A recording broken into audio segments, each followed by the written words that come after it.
Ok, qu'est-ce que c'est l'intelligence concrètement? Donc je suis plutôt heureux de faire cette vidéo. Après avoir posé les bases, je vais pouvoir parler d'un sujet qui m'intéresse au plus haut point. Cette vidéo ne sera pas parfaite. Pour moi, c'est une première version parce que essayer de définir l'intelligence, c'est pas simple. Et j'ai envie d'améliorer au fur et à mesure.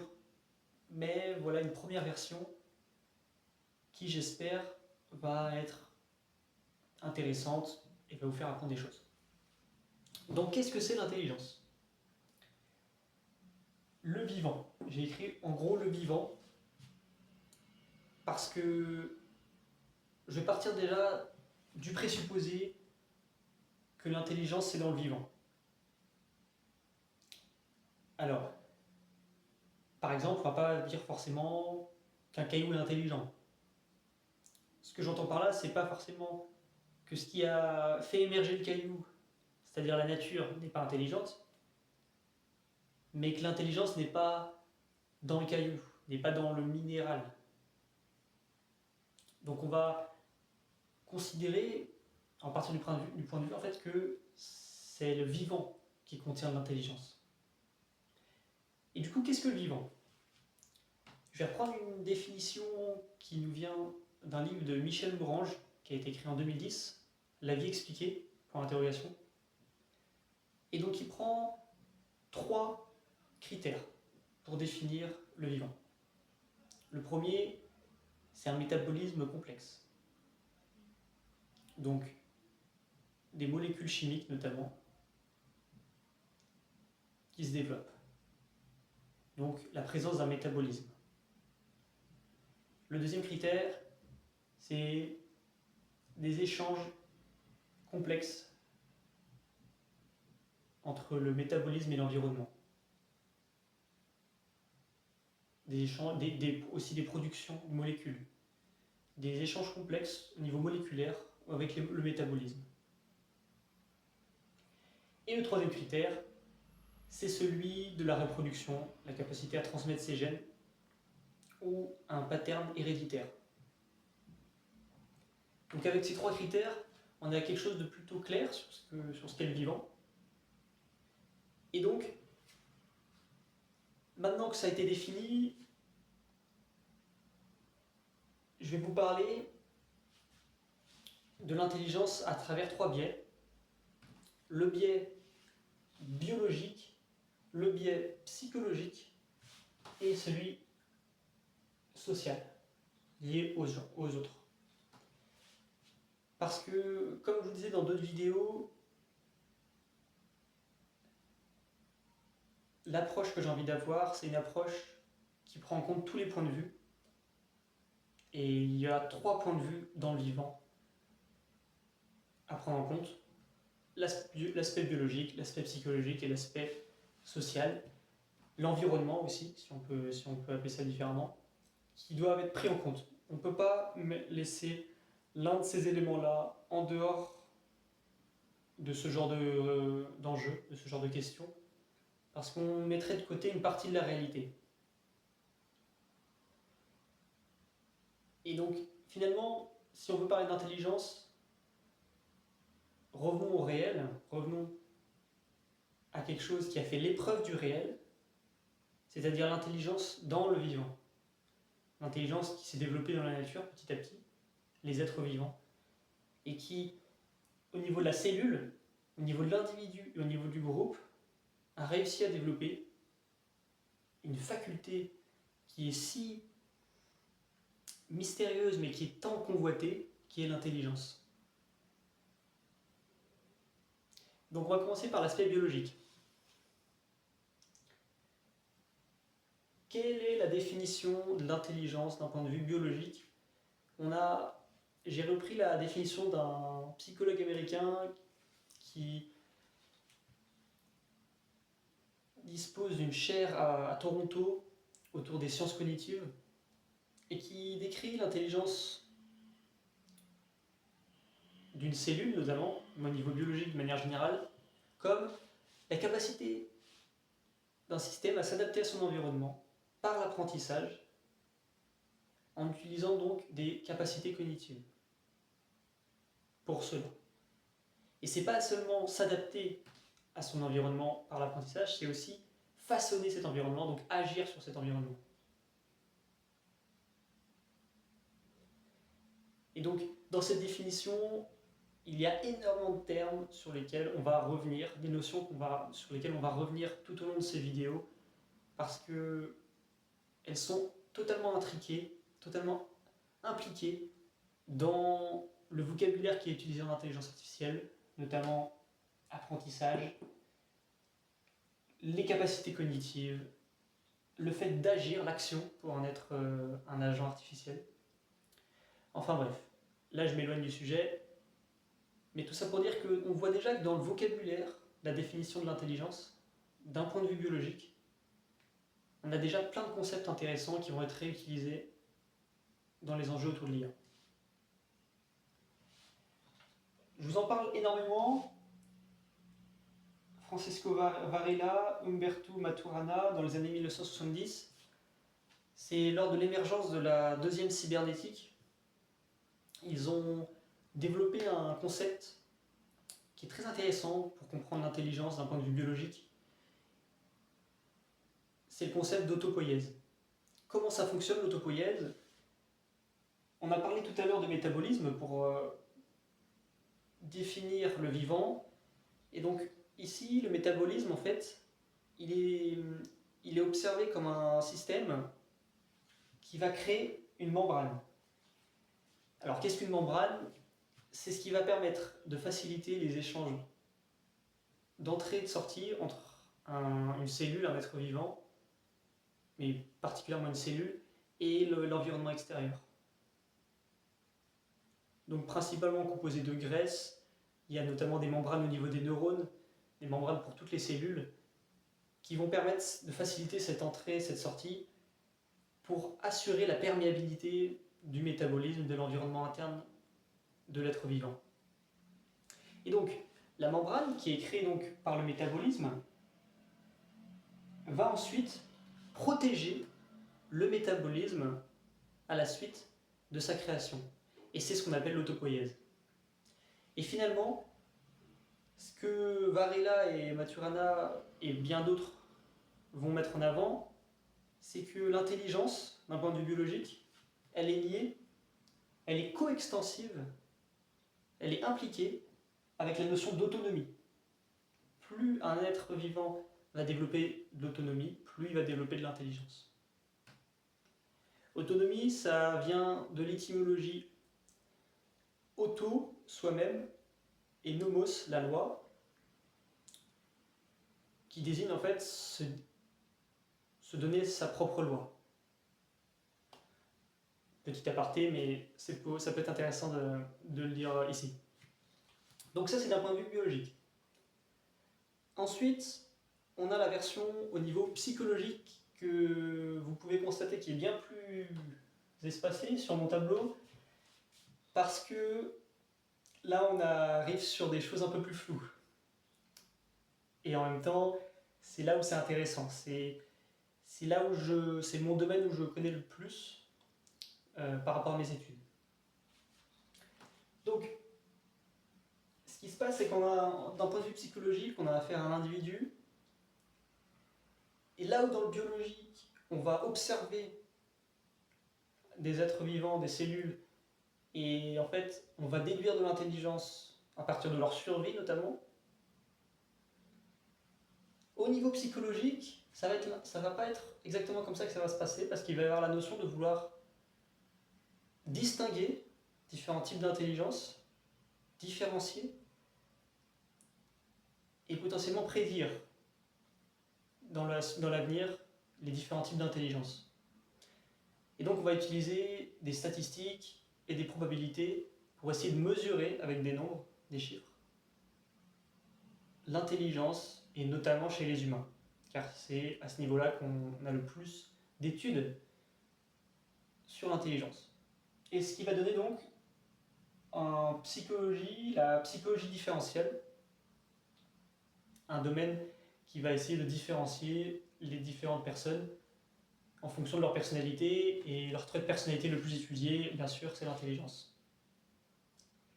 Donc là, je vous ressors un petit peu ce que j'ai appris dans un de mes cours de psychologie en licence. Donc je vais essayer de concrétiser ça, me raviver un petit peu les souvenirs que j'avais à l'époque. On a eu plusieurs chercheurs en psychologie, Galton, Cattell, Binet. Galton, donc ces trois-là, c'était principalement au 19e, qui ont d'abord, Galton, lui, il était un cousin de Darwin. Il a étudié d'un point de vue évolutionnaire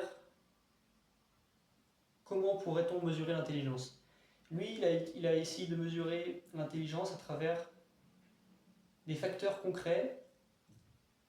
Il utilisait la taille du crâne, la capacité de perception visuelle et la capacité de perception auditive. Et il voulait corréler cela avec les réussites académiques des étudiants. Donc les premières études dans l'intelligence ont été réalisées dans les années 1870-80, fin du 19e siècle, avec ce type d'études. Et bien sûr, ça n'a pas du tout été corrélé. C'était des observations qui n'étaient pas du tout directement corrélées, en tout cas surtout la taille du crâne, même si la perception visuelle et la perception auditive peuvent être corrélées d'une certaine manière.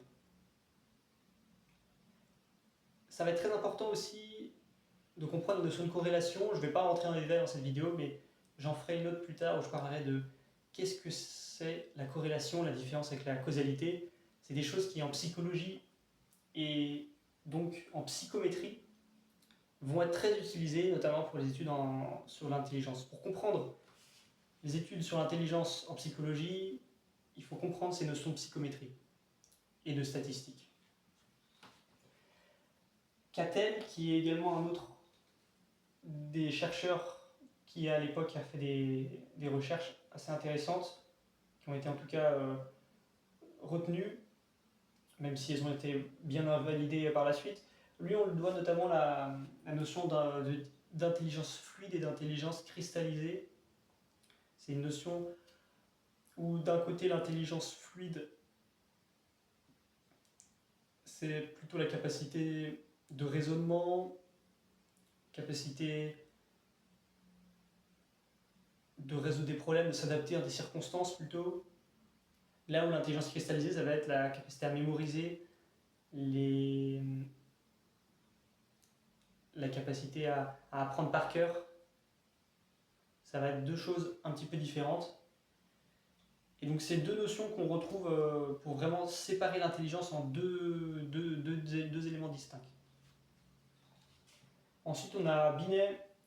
Binet, lui, il est assez connu en psychologie parce que c'est à lui qu'on doit les tests de QI, de quotient intellectuel. Comment c'est calculé le quotient intellectuel? À l'époque, ils font un test avec les différentes capacités sensorimotrices, sensorielles, qui permettraient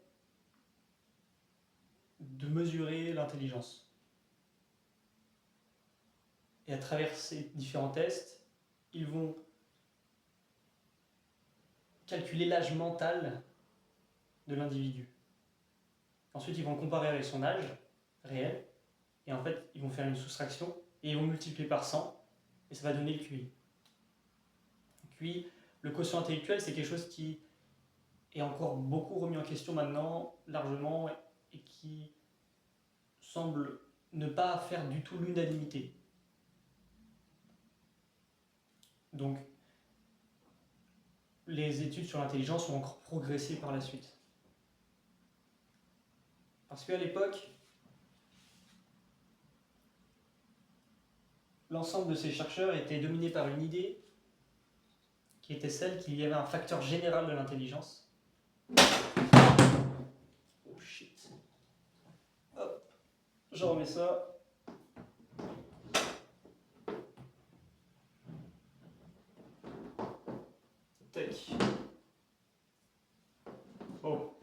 vais le tenir. Parce que j'ai pas envie qu'il retombe. Bon, ça a l'air d'aller. J'ai pas envie de refaire la vidéo, donc on va continuer comme ça. Je vais essayer d'accélérer un petit peu. Et donc ensuite, on a eu l'approche factorielle, qui elle plutôt est liée au fait qu'il n'y a pas forcément un seul facteur, donc comme je disais à l'intelligence, mais plusieurs facteurs différents qui sont corrélés à des capacités visibles. Les capacités visibles, comme j'en parlais tout à l'heure, c'est des capacités sensorielles, des capacités motrices, qu'on pourrait faire corréler avec des facteurs latents, comme on les appelle, qui seraient liés ensemble. Et donc, l'ensemble de ces facteurs latents formerait l'intelligence. Mais il n'y aurait pas un facteur général qui permettrait de dire, voilà, une personne est intelligente. Je reviendrai plus en détail dans d'autres vidéos sur l'approche factorielle, les implications que ça a en statistique. C'est intéressant de comprendre au niveau des corrélations comment ça fonctionne. Et encore plus tard, en 1993, Gartner va commencer à émettre des hypothèses sur les intelligences multiples. Le fait qu'on a notamment de l'intelligence émotionnelle également, qui est à prendre en compte. Pas seulement les capacités intellectuelles, il y a aussi la créativité, les intelligences émotionnelles, qui montrent que, au final, l'intelligence, notamment en psychologie, c'est un concept avant tout. C'est pas une théorie, c'est pas quelque chose de bien formalisé, c'est pas très concret, c'est pas mesurable directement. L'aspect pas mesurable directement, c'est vraiment qu'en comprenant l'approche factorielle que on arrive vraiment à comprendre pourquoi c'est pas mesurable directement. En tout cas, ce petit historique montre, j'espère pu vous permettre de vous montrer que depuis, on va dire 200 ans, on fonctionne un peu par tâtonnement quand on essaie d'étudier l'intelligence en psychologie. Et maintenant, dernier point, en sociologie, donc l'intelligence liée aux autres. Donc il y en a deux types, je dirais. L'intelligence sociale. Donc l'intelligence sociale, c'est lié aussi à l'individu d'une certaine manière, mais je l'ai mis dans cette partie-là. Et tout comme donc une cellule se doit de se préserver elle-même, mais aussi d'être un support pour son environnement, une cellule qui cesse d'apporter à son environnement, en fait elle devient une cellule cancéreuse, donc elle devient une cellule néfaste, hostile à son environnement, délétère. Et bien de la même manière, l'intelligence sociale, c'est le fait d'être un individu qui aide le groupe, qui apporte quelque chose au groupe, qui permet d'échanger avec lui en tout cas. Donc il y a ce type d'intelligence, pas liée aux autres, et évidemment l'intelligence collective. Là on est sur les capacités de se coordonner entre nous à plusieurs, et la capacité également à aller ensemble vers un but commun, un objectif commun. Donc, voilà, c'était une première tentative de vous dire ce qu'est l'intelligence. Comme vous avez pu le voir, il y a beaucoup de choses à prendre en compte. C'est un gros morceau l'intelligence. Le vivant et la nature, ils ont bien fait leur travail. Donc, pour conclure cette vidéo, je dirais que il y a encore du boulot avant d'imiter l'intelligence du vivant.